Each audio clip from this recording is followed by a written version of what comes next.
Dios Padre bueno, danos la fuerza de tu Espíritu Santo para ser fieles a nuestro bautismo. Concédenos ser testigos de tu amor en nuestras familias, en nuestra sociedad, en nuestro ambiente, para que viviendo en el mundo llevemos la gracia del Evangelio a todos los ámbitos de nuestra vida. Ayúdanos a ser generosos con nuestros hermanos. Santa María de Guadalupe, Reina de México, alcánzanos de tu divino Hijo la gracia de la valentía y de la coherencia en nuestra fe. Amén.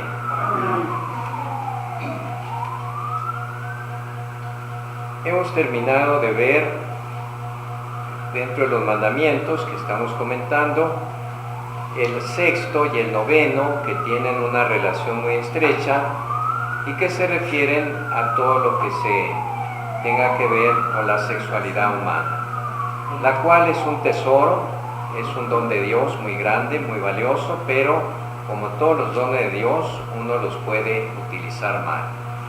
Y aquello que podía ser para nuestro crecimiento y salvación, resulta que es un motivo de condenación para muchos. Dejamos pues atrás ya ese tema y ahora vamos a comenzar el séptimo mandamiento. No robarás, no robarás.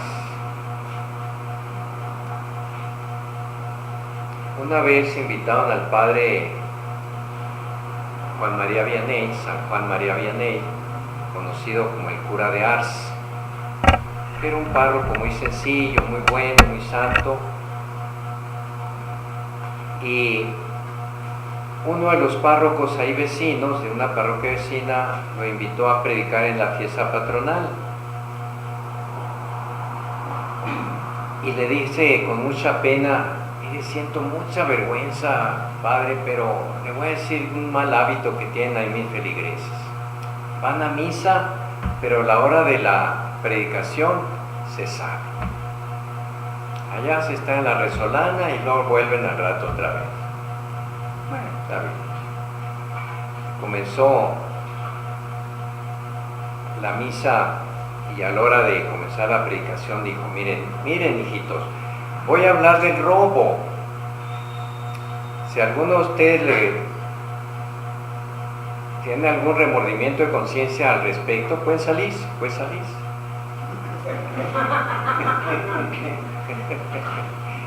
Costó, se tragaron la predicación de Peapa, nadie se salió. Si alguno de ustedes tiene alguna cosa que le pese al respecto, puede salirse. No crean que les voy a decir eso yo aquí. Bien. Recordemos dónde se ubican los mandamientos dentro de la visión de la doctrina católica contenida en el catecismo, ¿verdad? Porque el catecismo es un manual completo, exhaustivo.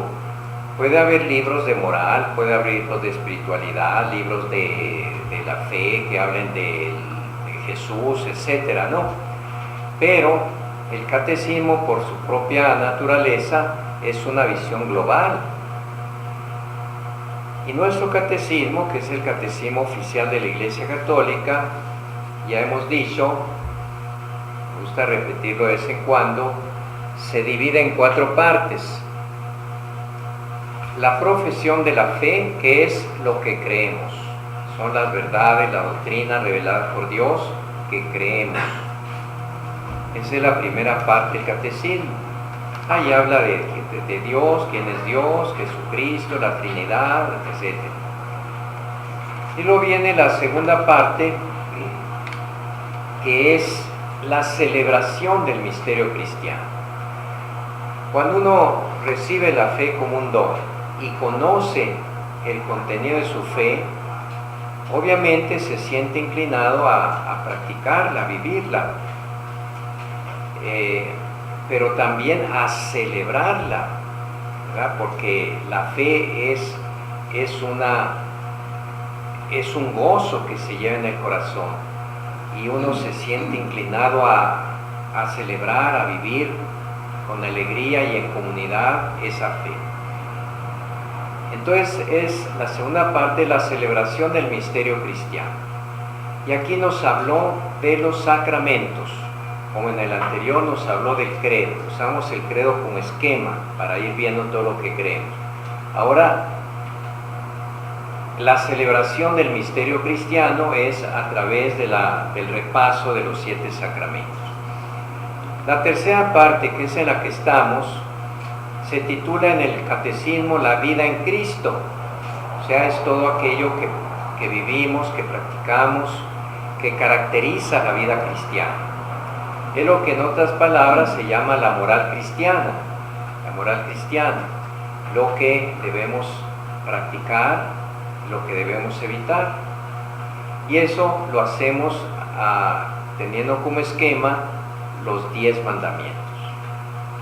La cuarta parte será la espiritualidad cristiana basada en la oración y tiene como esquema el Padre Nuestro. Bien, entonces estamos en la tercera parte, que es la vida en Cristo o la moral cristiana. Y de los mandamientos estamos viendo, vamos a ver ahora el séptimo. ¿Qué dice el séptimo? En su origen, o sea, en la Biblia, en Éxodo, donde está, en Éxodo 20, 2:17, dice simple y sencillamente, escuetamente, no robarás. En la versión del Deuteronomio, hay 2 versiones de los 10 mandamientos, una más, la de Deuteronomio es más breve, pero en este caso es igualita, no robarás. Y la Iglesia en su catequesis ha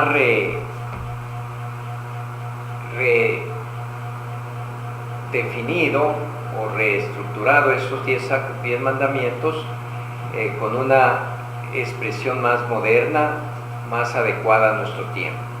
Pero allí no hay ni para dónde hacerse, no robarás. Y el no robar no es simplemente entrar a una casa y sacar algo que no es mío. Hay muchas cosas que ustedes verán que entran dentro de este séptimo mandamiento. Precisamente la Iglesia descubre el pecado de apoderarse injustamente de los bienes ajenos, lo descubre en muchísimas actitudes, individuales y sociales. Por ejemplo, en eso que se llama la justicia social, o en su sentido negativo, la injusticia social. ¿Quién va a pensar, así a simple vista, que el no pagar el salario debido a un trabajador sea robar, ¿verdad? Pues es lo que vamos a ver que sí es robar. ¿Quién va a pensar que si un trabajador tiene un sueldo y no hace lo correspondiente a ese sueldo, también está robando? Entonces, el robo es algo muy extendido en muchas conductas. Desgraciadamente en México, uno se podría preguntar, pues, ¿cuál es el mandamiento que más se viola en México? ¿Ustedes cuál creen que sea? No robarás. No robar. Yo pienso. Sí, porque uno tiene que andar bien abusado. Yo hasta cuando saludo me cuento los dedos de la mano. Sí. A ver si no me falta nada. Ay, no. Una vez, una revista muy conocida que ya se vendió y ya no es de los mismos dueños de antes, México y es originaria de Estados Unidos, hizo un experimento en varios países del mundo. Un experimento que consistía en perder, entre comillas, una cartera.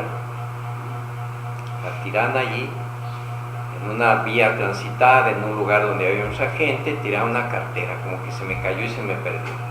En esa cartera iban algunos pesos, tampoco eran tan tontos para poner muchos pesos. Y con su debida identificación, quién era el dueño, su dirección, su teléfono, de manera que el que la encontrara no tuviera dudas de quién era la cartera. Hicieron este experimento en varios países, ¿no? En los países nórdicos, en otros de Europa, en América del Sur, en América del Norte, en Asia, que es una revista internacional. Y la hicieron en México, en varias ciudades. Pues los más reprobados salimos nosotros. Qué barbaridad. La mayor parte de los que encontraron la cartera se quedaron con ella. Había países en que ninguna cartera se perdió, todas volvieron a su dueño.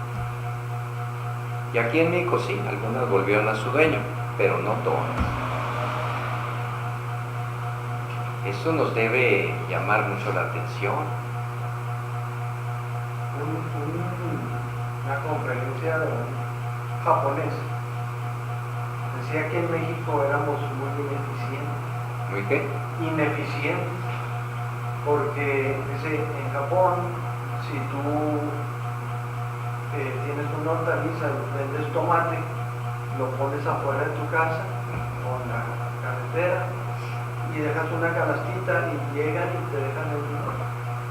Aquí en México tiene que haber la persona que está vendiendo, pero tienes que poner una persona que cuida al que venda y luego tienes que poner al que cuida al que cuida. Dicen, es muy ineficiente.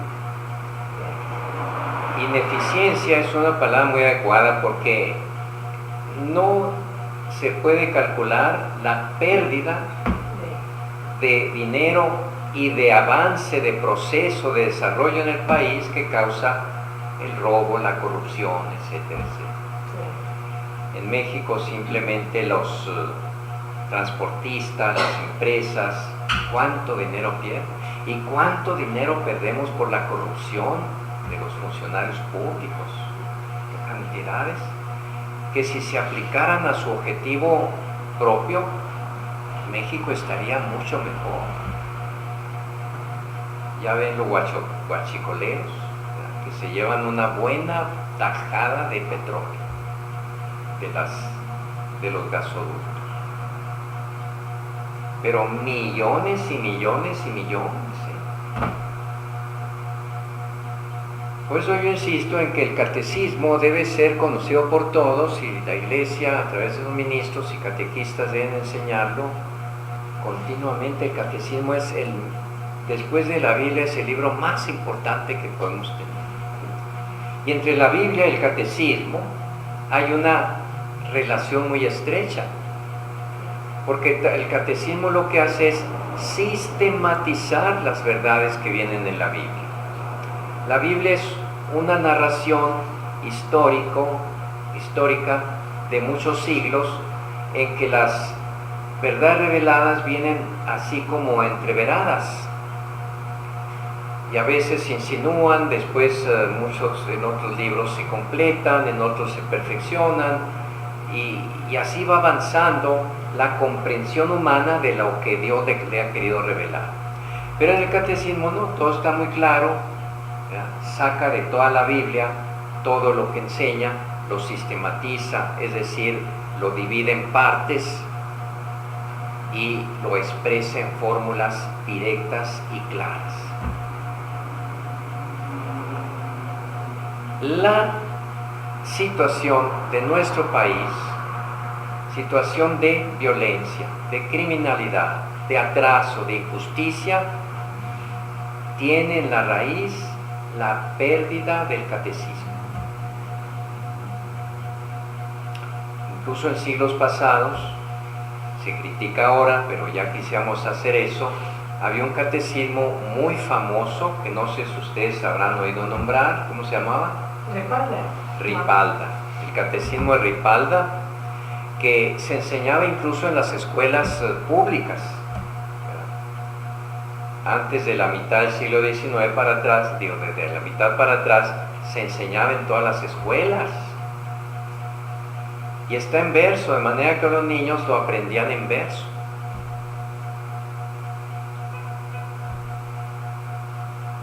echaron el catecismo a la basura.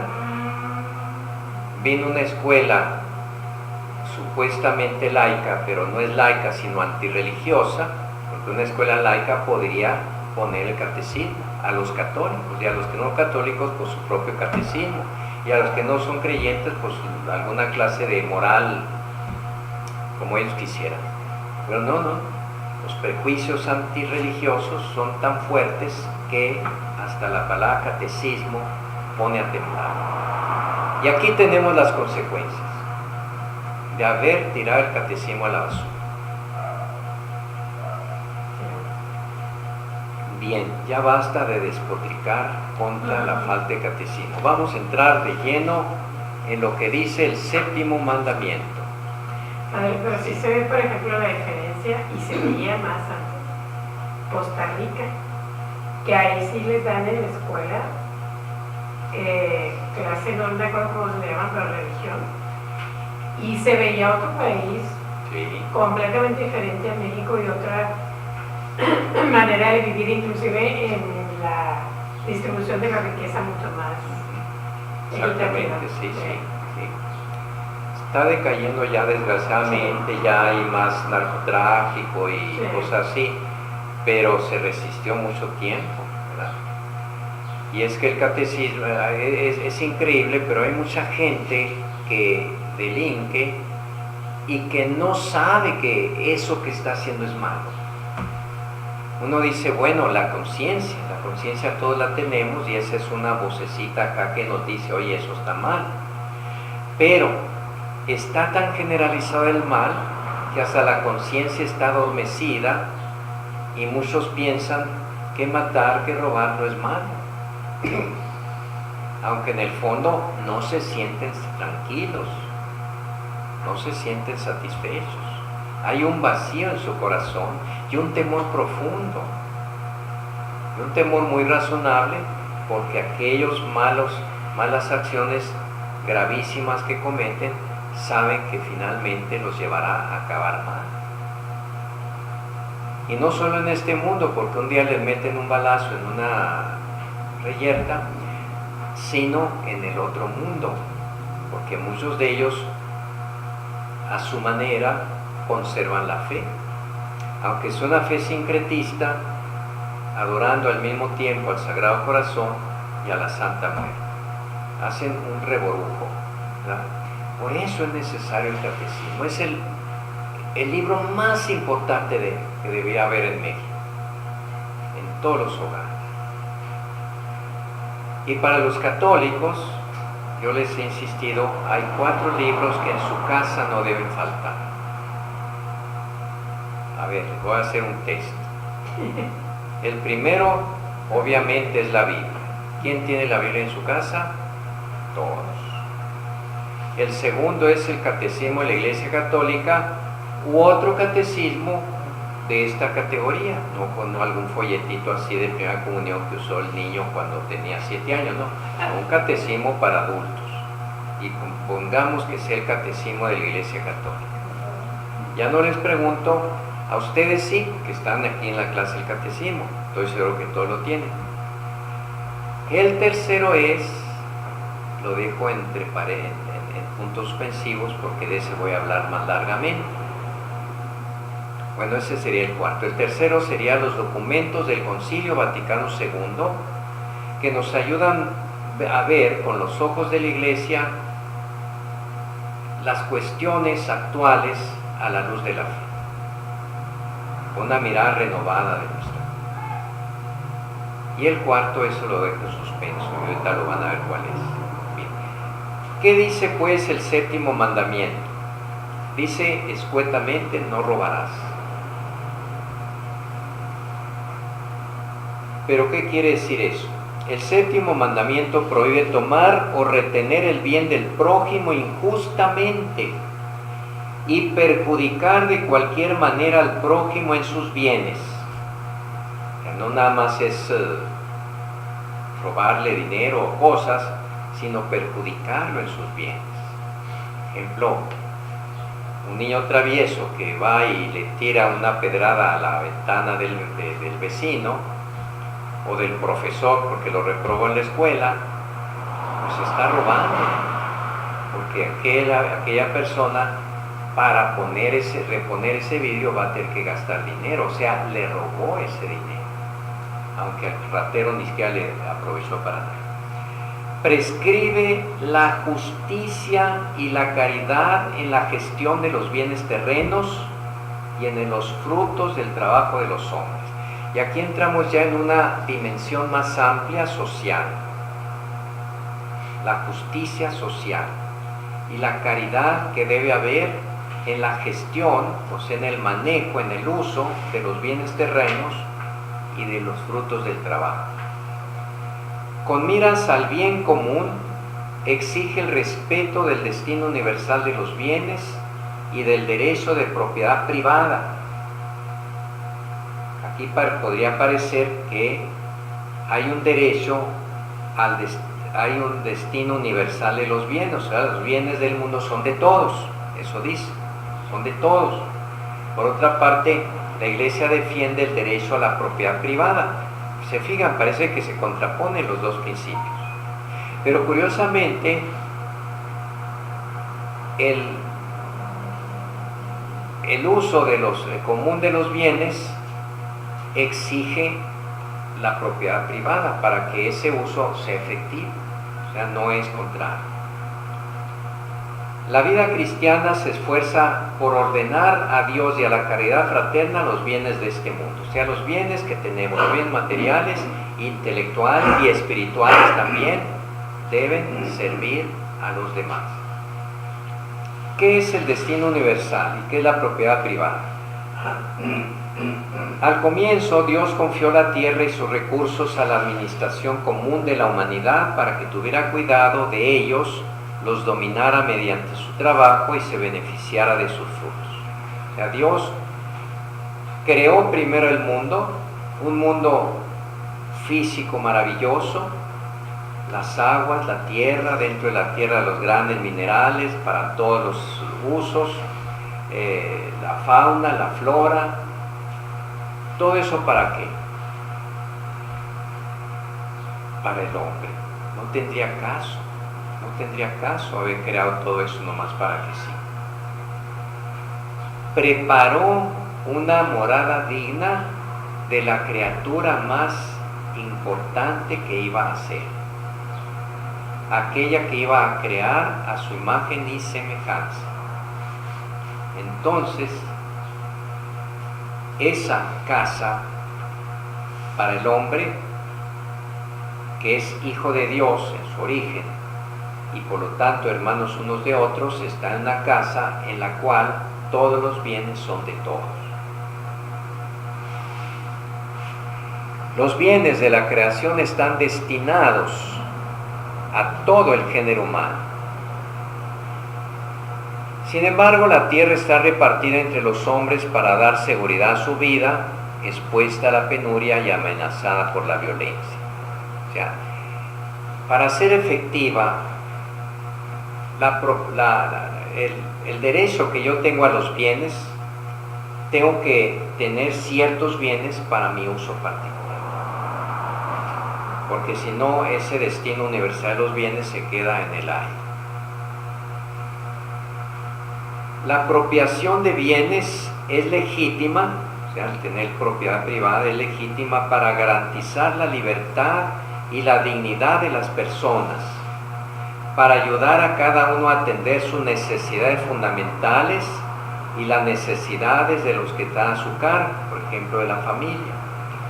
Debe hacer posible que se viva una solidaridad natural entre los hombres. O sea, que la propiedad privada de los bienes de uso directo y personal, pero incluso de los bienes de producción, es legítima con ciertas condiciones que después vendrán. Dice el 2403, el derecho a la propiedad privada, adquirida o recibida de modo justo, por ejemplo, con herencia, no anula la donación original de la tierra al conjunto de la humanidad. el destino universal de los bienes continúa siendo primordial, aunque la promoción del bien común exige el respeto de la propiedad privada.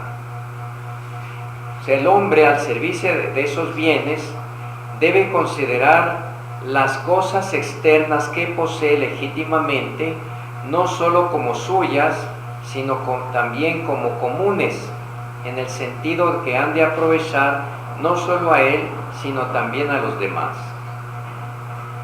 La propiedad de un bien hace de su dueño, más que dueño, un administrador de la providencia, para hacer fructificar y comunicar sus beneficios a otros y ante todas sus próximas. El Papa Juan Pablo II, y se hizo muy famosa esa frase, en su primera viaje a México en 1979, dijo una frase muy importante: sobre toda propiedad privada grava una hipoteca social. O sea que nadie que tenga bienes abundantes, capital, propiedades, fábricas, negocios, empresas, debe considerar que aquello es solamente suyo. Se debe considerar administrador de un bien que pertenece a todos.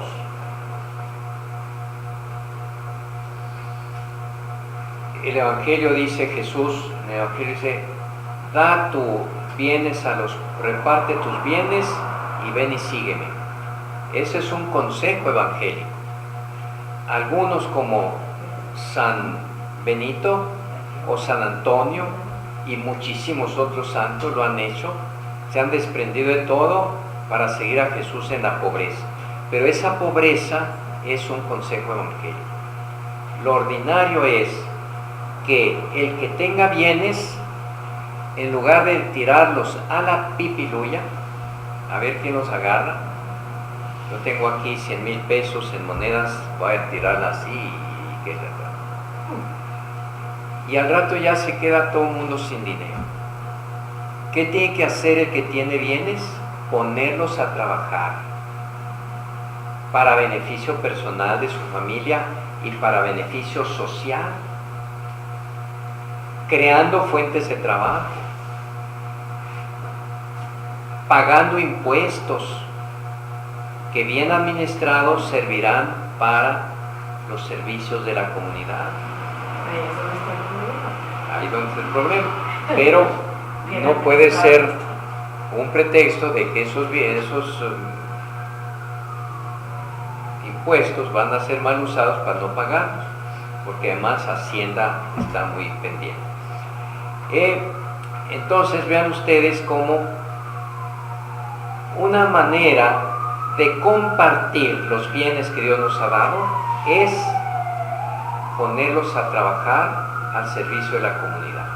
Hay gente que tiene mucha capacidad para los negocios, y aunque un día se le queme la fábrica y se queme todo y se quede con una mano atrás y otra adelante, al rato no sé cómo le hace, pero vuelve a recuperar todo con su trabajo, con su inteligencia.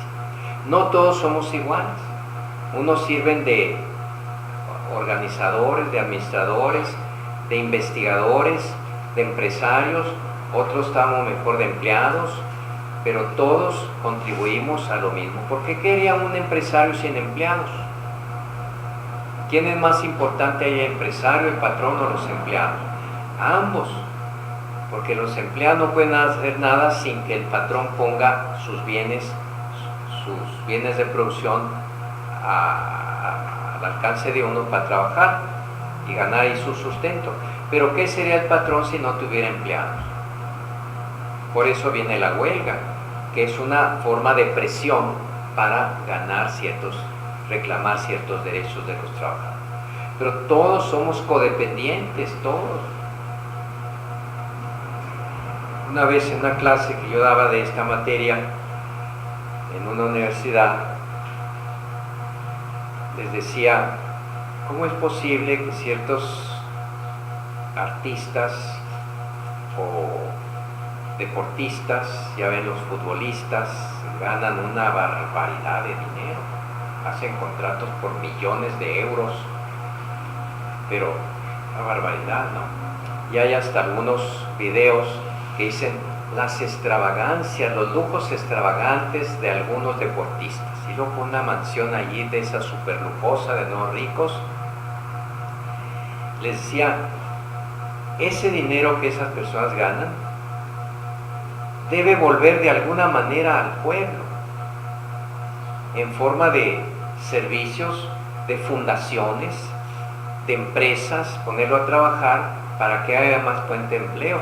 Y una muchacha me dijo, no, ¿y por qué? Si es de él, él puede hacer lo que quiera con él, su dinero. No se puede hacer lo que quiera con su dinero. Y estamos hablando de cantidades muy grandes. No se puede así como tirar con un lujo desenfrenado en una noche de juerga lo que una familia necesita para vivir todo el año, todo el año. Había un político aquí que para sus pachangas, aquí no en Chihuahua, en México, para sus pachangas decía, pues yo necesito tal coñac y no lo encuentro aquí, a ver, fleten un avión y se van a París y me lo traen para mañana, que es la fiesta. Imaginen aquellas botellas, pues no había traído una, de verán muchas. ¿Cuánto costaron esas botellas? Todo un avión para ir a traerlas, nomás para eso. Eso es tirar el dinero de una manera totalmente... No hay calificación para eso. Cuando hay tanta gente que está muriendo de hambre. Y uno puede decir, bueno, lo que se mueve de hambre se mueve porque son flojos. No siempre. A veces sí puede ser, pero no siempre. Han tenido menos oportunidades que otros. Han tenido menos oportunidades para estudiar, por ejemplo. Con un muchacho que se le murió el papá y tuvo que comenzar a trabajar desde los 10 años para ayudar a su mamá y ayudar a sus hermanitos. No pudo estudiar y no va a salir de la pobreza. Entonces la sociedad tiene que recogerse en sí misma y apoyar a los que vienen un poco más atrás, que no pueden seguir el paso de los que van adelante. En toda propiedad privada hay una hipoteca social. Usted está hipotecada a la sociedad, tiene que pagar esa hipoteca. Los bienes de producción, materiales o inmateriales, como tierras que producen, o fábricas, o profesiones, o artes, requieren los cuidados de sus poseedores para que su fecundidad aproveche al mayor número de personas. Los poseedores de bienes de uso y consumo deben usarlos con templanza, reservando la mejor parte al huésped, al enfermo y al pobre. Estados Unidos, a pesar de ser un país capitalista, es más frecuente que allá los ricos, no digo que todos, también hay ricos tacaños, pero se creen fundaciones para utilizar su capital o una parte de su capital, pues dedicar los recursos a la educación o al desarrollo o alguna obra social. Es mucho más frecuente. En México también lo hay, pero es menos frecuente eso.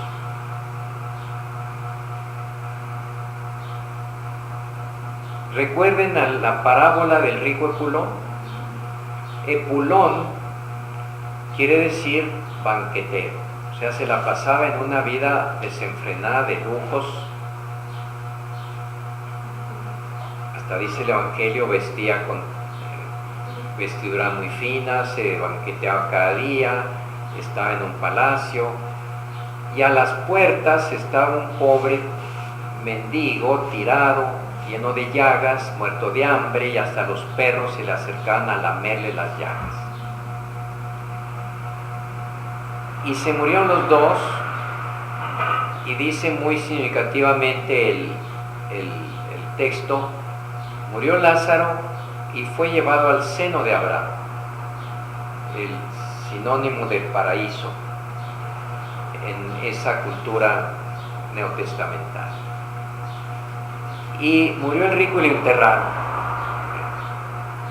pero no se murió totalmente, ya sabemos, estaba en el infierno, estaba en un sufrimiento muy grande, y dijo: Padre Abraham, haz que Lázaro venga y me moje la punta de la lengua con el dedo mojado, porque me torturan estas llamas. Dice Lázaro, dice Abraham: no, ya ahorita ya se acabó la oportunidad, esa oportunidad la tuviste tú durante la vida. Una vez que se viene la muerte, se queda sellado el destino para toda la eternidad, y ni de aquí podemos pasar para allá, ni de allá para acá. ¿Cuál fue el pecado del rico culón? ¿El ser rico? No. Que a lo mejor ni se robó el dinero que tenía. Si se lo robó, sí era pecado. Pero a lo mejor no se lo robó, a lo mejor era muy inteligente para los negocios, o a lo mejor lo heredó de su padre. El pecado de él estuvo en que no se fijó que a las puertas estaba un hermano necesitado. Y Lázaros hay muchos en nuestro tiempo, y hay muchos ricos sepulones que derrochan, como les digo, en una noche el dinero que alimentaría a una familia, a muchas familias durante un año. No puede ser eso. Eso está condenado por la Sagrada Escritura, está condenado por la doctrina de la Iglesia. Y nadie diga: no, este dinero es mío, yo puedo hacer lo que quiero con él. No puede ser eso. ¿Por qué? Porque los bienes de la tierra son para todos. Si a ti, por las circunstancias especiales de un buen contrato, o porque tienes una habilidad muy buena para el fútbol o para cantar, y eres una luminaria internacional y ganas en una noche millones de pesos, debes pensar que ese dinero es para que te salves, no para que te condenes.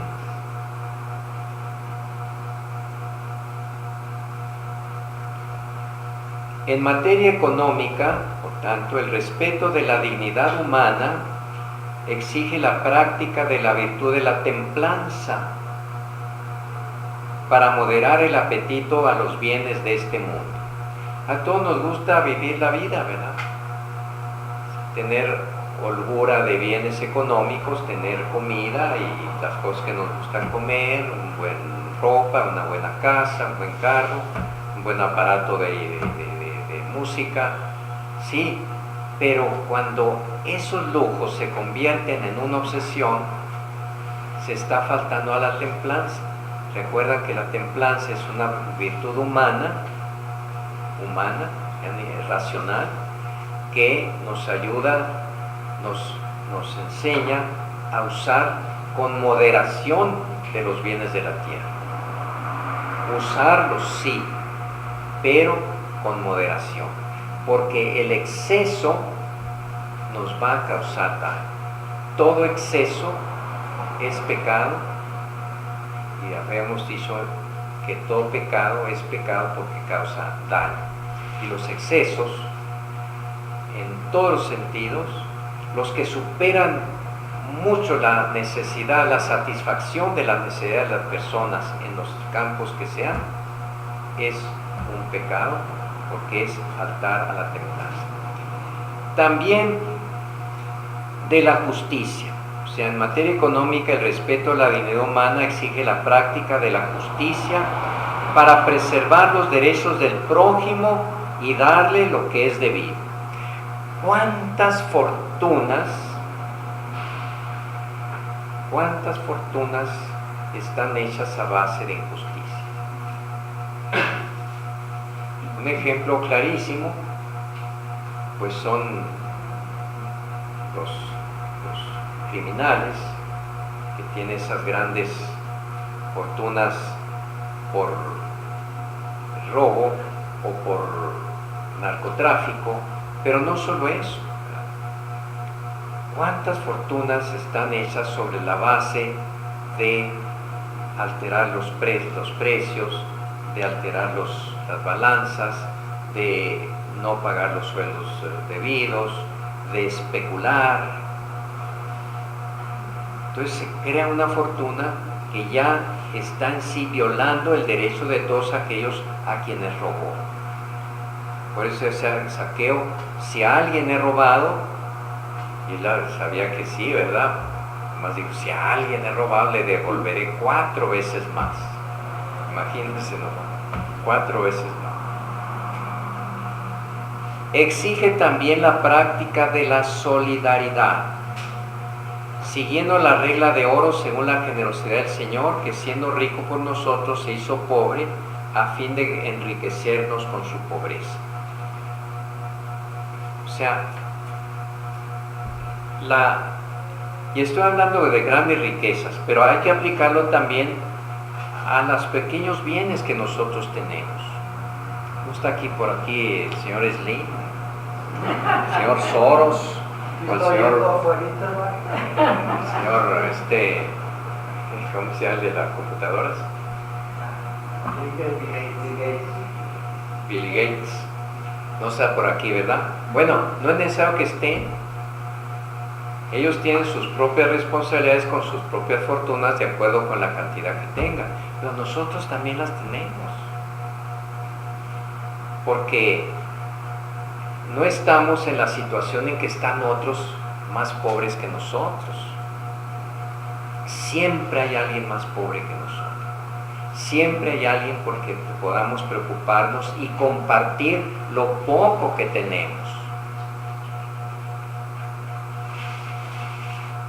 Cuentan de un sabio que un día tan pobre y mísero estaba que solo se sustentaba de las hierbas que cogía. Habrá otro entre sí decía más pobre y triste que yo, y halló la respuesta viendo que hubo otro sabio cogiendo las obras que él arrojó. Es de un clásico castellano, no me lo inventé yo, creo que es de Calderón de la Barca. Bueno, habrá otro más pobre que yo, decía, pues no tengo para comer más que estas hierbas, que estos quelites, ¿verdad? Ya estaba cansado de los quelites y de las verdolagas. Pues otro recogía las sobritas que le había tirado. Así todos tenemos una responsabilidad con los bienes que tengamos. Todo debe guardar, todo el que gane, así como debe guardar una parte para el fisco, para su iglesia, es una manera de compartir, porque la iglesia a través de eso va a difundir la palabra de Dios y va a evangelizar, y para los pobres. Una cantidad, puede ser un peso, si eso es el porcentaje que yo puedo vertir, puede ser un peso, pero ese peso tiene que dar. Claro que hay muchos ricos y mucha gente no rica que lo hace, es muy solidaria y siempre está apoyando causas sociales, su donativo que a la Granja Hogar, que a aquel asilo, que a esta obra de desarrollo social, etcétera, etcétera. Y así se sostienen estas obras, hay muchas en cualquier lado. ¿Cómo se sostienen? Con la gente generosa que dijo, voy a dar una parte de mis bienes, aunque sean como la viuda pobre que echó unas moneditas de unos cuantos centavos. Y dijo Jesús, ella echó más en la alcancía del templo que los ricos, porque los ricos echaron una parte de lo que les sobra, y ella echó lo que tenía para comer hoy.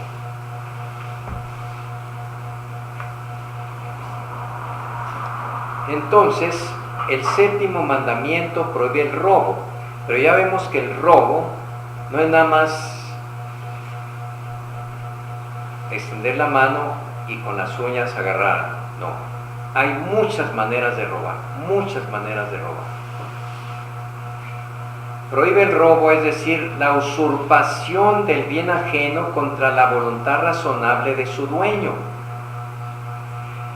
Pero fíjense bien, y aquí viene una aplicación muy delicada desde luego, del principio de que los bienes son de todos originariamente.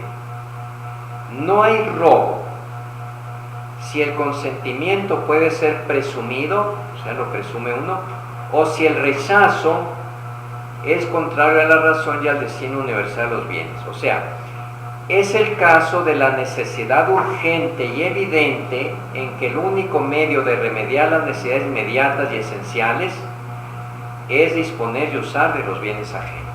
Si alguien se está muriendo de hambre literalmente y entra a un mercado donde hay tanta cosa y coge un pan de allí porque está muriendo de hambre, hasta las mismas leyes prevén eso, cuando lo quieren prever los jueces. Cuando no, meten al bote a uno por cualquier cosa que se robó.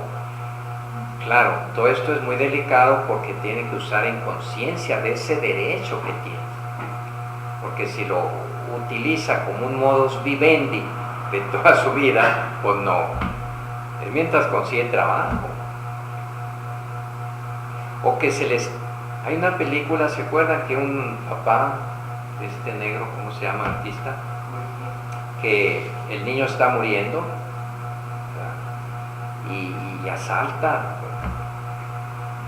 para salvarlo de la muerte. En esos casos la justicia humana, como la divina desde luego lo hace, debe tomar en consideración las circunstancias que por lo menos atenúan la culpa del ladrón. Mientras que el que roba, nomás por robar, para acumular más bienes, y peor aún, no hay peor ladrón que el que roba a un pobre, que el ladrón pobre que roba a otro pobre. Una viejecita que tiene su casita toda pobre, que no tiene ni patio ni nada porque la construyó ahí con láminas y tiene su tanquecito de gas ahí afuera, y llegan unos drogaditos y le roban el tanque de gas, le roban todo lo que tiene. Y eso pasa todos los días, ¿eh? Eso no tiene nombre. Hay pecados que claman al cielo. Pero no olviden, en caso de extrema necesidad, la persona puede suponer que los dueños de aquello, si supieran, me lo darían. Pero como no los encuentro, tomo aquello y a lo mejor después va y les dice, mire, yo tomé eso porque me estaba muriendo de hambre. Incluso aquí está la paga ahora que ya trabaja. No creo que suceda eso en México. Toda forma de tomar o retener injustamente el bien ajeno, aunque no contradiga las disposiciones de la ley civil, es contraria al séptimo mandamiento. Así, por ejemplo, retener deliberadamente bienes prestados o objetos perdidos. El no pagar las deudas es un robo, cuando no se quieren pagar.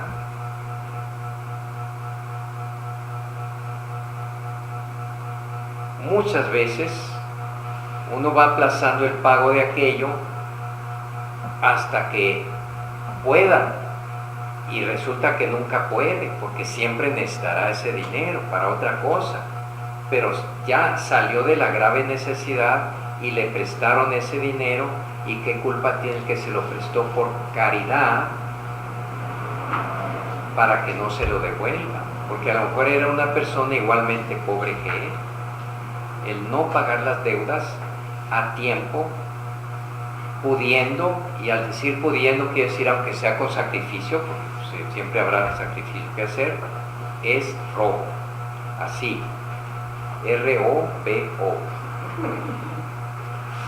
A mí me sucedió un caso, una persona que necesitaba un material y entonces dijo, necesito ese material porque necesito venderlo y no tengo. Le dije, no, pues llévalo. llévate todo lo que necesites. Se lo llevó y era bastante dinero. Se lo llevó y días después llegó conmigo y me dijo, ¿sabes qué, Manuel? Me tengo que ir porque ya me andan persiguiendo. Pero yo un día voy a regresar y te voy a pagar. Pasaron años, y un día llegó. Pero actualizar la moneda. Ya hay mucho no, vegetal. pero el hecho de haber regresado, Sí. yo ya lo daba por perdido. Además, yo dije, pues quién sabe dónde estará, dónde vivirá, sabrá Dios, se fue de la ciudad y no Es que todo eso pasa y es lo que uno le devuelve la fe en la humanidad. Sí. Que hay gente que hace lo que tiene que hacer. Y Exactamente. después consiguió una chamba y muy buena, Ajá. Sí, O sea, como que se retribuye después, ¿no? sí, cómo no. Sí, yo casi toda la experiencia que tengo de que me piden y que me lo van a volver porque tienen que irse al otro lado y estén muy apurados y yo le voy a traer este dinero. Nunca. No me ha tocado la suerte que te ha tocado. Defraudar en el ejercicio del comercio, que es muy fácil, ¿verdad? Súbale poquito y otro poquito. Pagar salarios injustos. Elevar los precios especulando con la ignorancia o las necesidades ajenas.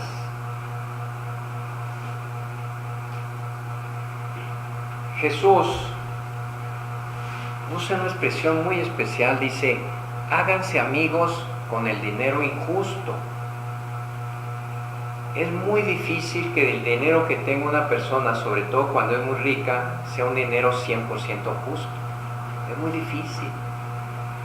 Aunque no sea ni siquiera por mala voluntad, porque el dinamismo propio de los negocios lleva a tratar de ganar lo más posible. Y en eso, ¿quién está seguro que puso el precio exacto u otras circunstancias de la venta o de la producción como deben ser? Entonces lo más probable es, como dice Jesús, el dinero que tienes sea un dinero que tiene cierto porcentaje de injusticia. Por lo tanto, el compartirlo es ya pagar aquello que yo, aún sin querer, me he podido robar.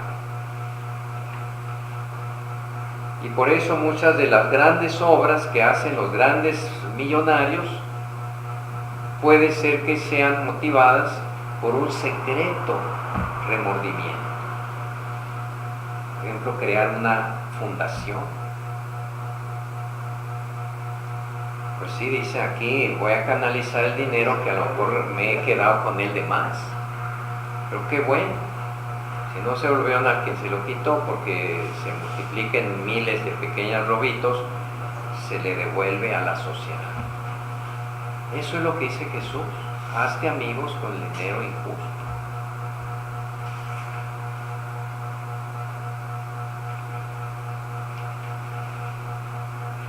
Son también moralmente ilícitos la especulación mediante la cual se pretende hacer variar artificialmente la valoración de los bienes con el fin de obtener un beneficio en detrimento ajeno. Por ejemplo, ocultar, guardar determinados productos para que aumente la demanda y entonces los puedo vender más caro. O el dinero mismo, ¿verdad? Muchas veces la paridad peso-dólar no es más que pura especulación. La corrupción, mediante la cual se vicia el juicio de los que deben tomar decisiones conforme a derecho. La apropiación y el uso privado de los bienes sociales de una empresa. Los trabajos mal hechos. Yo insisto mucho pues en que no nada más el patrón comete atropello, sino el trabajador también comete atropello. ¿Y cuántas veces el trabajador que hace un trabajo en casa, cualquier tipo de trabajo, va a un ingrediente de robo allí porque primero cobra lo más posible y no hace la calidad que debía de hacer. ¿Cuántas veces quedamos insatisfechos con un trabajo hecho? Muchas veces.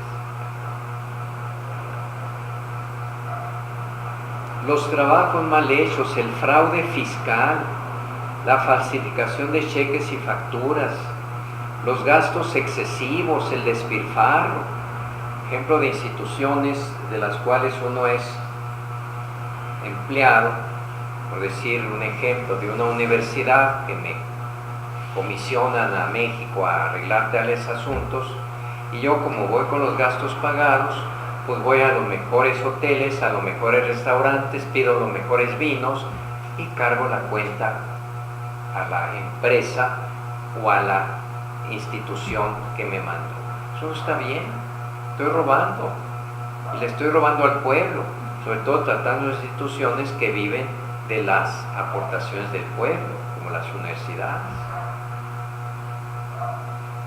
Claro, ahora ya como no hay dinero, están muy estrictos, poniendo los viáticos lo más restringidos posible. Pero, ¿cuántas veces se abusaba de eso terriblemente?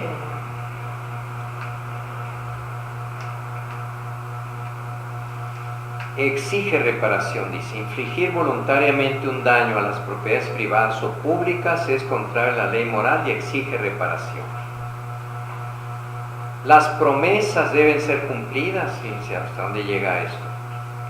Los contratos rigurosamente observados en la medida en que el compromiso adquirido es moralmente justo.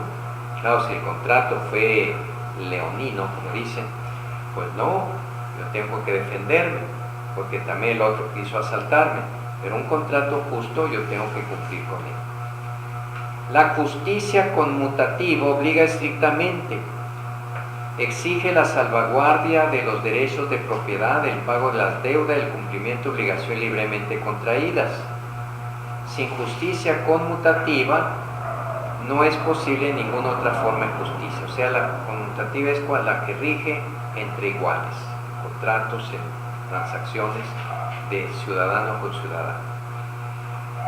Es diferente la justicia legal, que se refiere a lo que el ciudadano debe a la comunidad, por ejemplo a través de las instituciones públicas, y de la justicia distributiva, que es lo que la comunidad debe a los ciudadanos. Por ejemplo, el revertir hacia los ciudadanos convenientemente, equitativamente, el fruto de los impuestos. Esa sería una justicia distributiva, porque el Estado distribuye equitativamente. Equitativamente quiere decir que si unos pagaron más impuestos por gastar más o por ser más ricos y otros menos, después los servicios son para todos.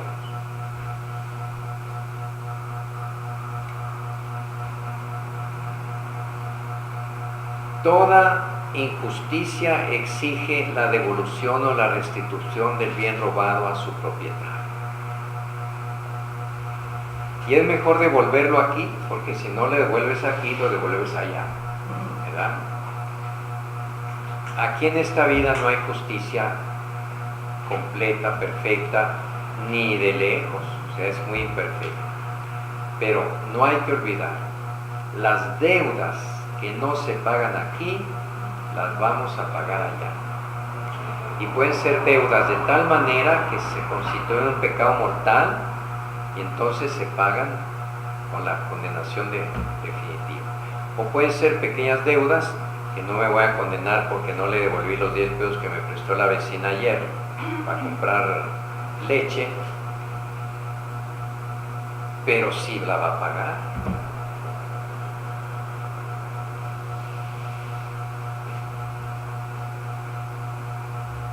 Jesús bendijo a Zaqueo cuando dijo: Zaqueo, si en algo defraudé a alguien, le devolveré el cuádruplo. Los que de manera directa o indirecta se han apoderado de un bien ajeno, están obligados a restituirlo o a devolver el equivalente en naturaleza o en especie si la cosa ha desaparecido. pues sí, se robó una vaca y se la comió, ¿cómo va a devolver la vaca?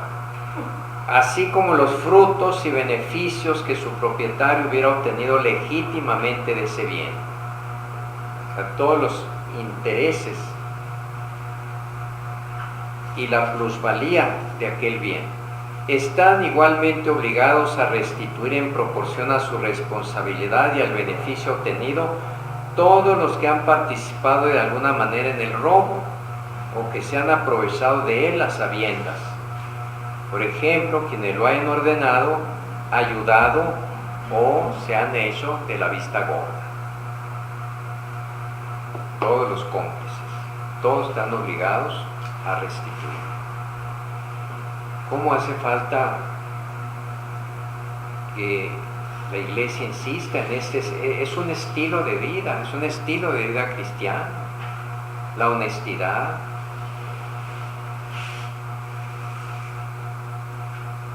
Yo los he invitado a veces a que cierren los ojos y piensen cómo sería Chihuahua si todos confiáramos en todos y fuéramos 100% honestos. ¿Qué cambios habría físicos en la misma conformación de la ciudad? Pues por lo pronto no necesitaríamos chapas. Nadie va a entrar en la que no es su casa. Y si alguien medio mareado entra y ve que no es su casa, pues se sale sin tocar nada. Llega el muchacho y deja la bicicleta ahí recargada en la pared y al día siguiente ahí está la bicicleta. No habría rejas. ¿Para qué las rejas? Ahora tenemos más rejas nosotros que los que están en la cárcel.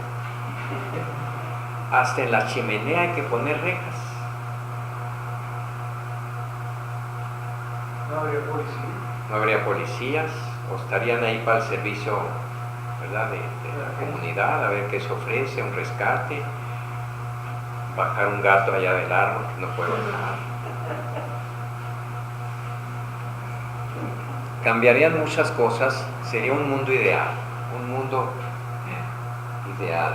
Ya me pasé 5 minutos y aquí terminamos.